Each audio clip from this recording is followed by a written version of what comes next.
Here's another insight I'll give you. How do you open someone's mind? Let's say you're dealing with an ignorant person. Let's say your mother or your father, or you're trying to explain enlightenment to them or something, God or whatever you're trying to explain to them, and they're not seeing it.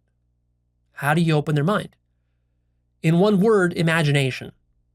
Imagination is an extremely powerful tool that most people overlook and poo-poo because, oh, it's just imaginary. But then again, everything's imaginary. So that just shows you how powerful imagination is.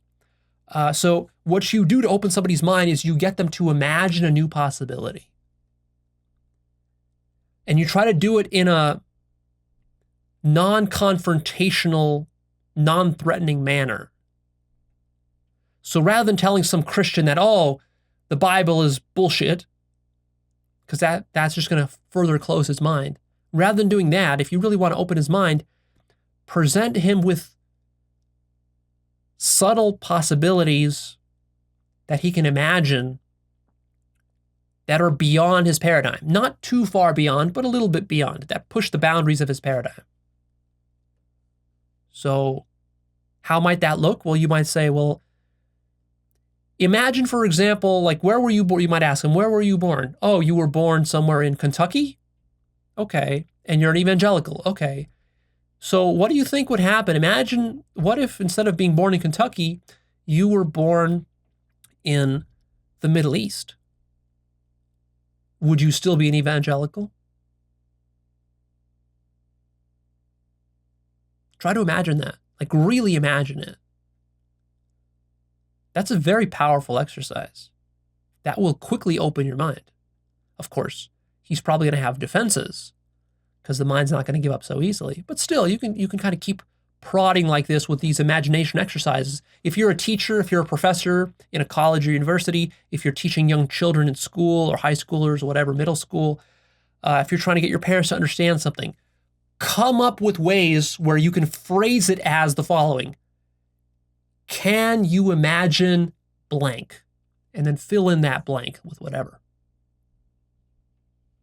Imagine this. Imagine that. Like, for example, let's say that there are some libertarian types who think that this coronavirus that we're dealing with right now, that, oh, well, the coronavirus is not such a big deal. Let's just reopen the country. Everybody just go and back to the beaches and schools and all this sort of stuff. But then you ask, you can say, okay, so do you have a family? Do you have a daughter? Do you have a son? It's like, oh, you have a daughter. Okay. How old is your daughter? Oh, she's 8 years old. Okay. And how do you love your daughter? Okay, you love your daughter very much. Okay. How would you feel if when your daughter was in school, your daughter's teacher, for example, went out to a club or to a bar at night? She was just, letting off some steam, having some drinks after work, whatever. Teachers can do that. And then she caught the virus, and then she brought it back to school, and then your daughter got it. And then your daughter gets it, and then imagine that, you have a grandmother, okay, and then your daughter hangs out with your grandmother on the weekends, okay, imagine then she gives it to your grandmother. Imagine your daughter lying in a hospital bed with a ventilator down her throat, slowly suffocating, while you're sitting by her bedside, crying. Imagine that. Actually imagine that. If you can get that person to actually imagine that, that is what will change their mind. You see, the whole function of closed-mindedness is to prevent the imagination. So as long as you can get a person to imagine something, that already expands the boundaries of whatever ideology or paradigm they had. Because their ideology is sort of a mental thing. It lives in the level of thoughts and beliefs and stuff. But the imagination is actually more powerful than that.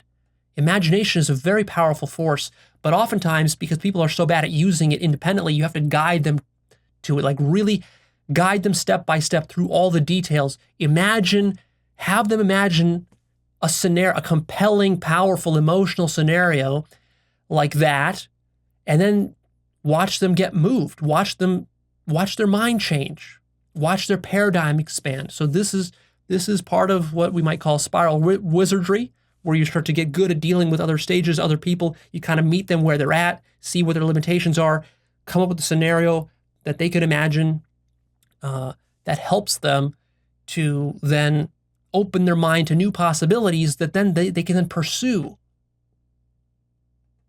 You see, you can't really pursue something until you can first imagine it. You can't even go to the fucking grocery store unless you can first imagine it. You can't go to Australia. You can't take a nice vacation in Australia unless you can imagine it. And the more vividly and compelling your vision is going to be, the more likely you are to actually get online and purchase a ticket and actually fly there. See? And the nice thing about imagination is that imagination is kind of playful, and usually you can get people to imagine stuff. You can even get closed-minded people to imagine stuff. Like, you can even take some sort of fundamentalist Muslim and then just kind of walk him slowly through an imagination exercise where he really imagines the possibility that, for example, the Quran was not, the word of God handed down by God, but was actually written by some guy. If you kind of get him to really imagine through that, that will kind of break down some of his beliefs. Now, of course, there will probably still be resistance, but I'm not saying this is some sort of foolproof. Again, there's no force on earth strong enough to overcome a mind that is in complete denial and is so closed that it doesn't want to budge. There's nothing you can do about that. But you can use tricks. Most people are not that close-minded. You can use little tricks to open people up. And this helps you to be a better communicator if you want to be a public speaker, if you want to be persuasive, if you want to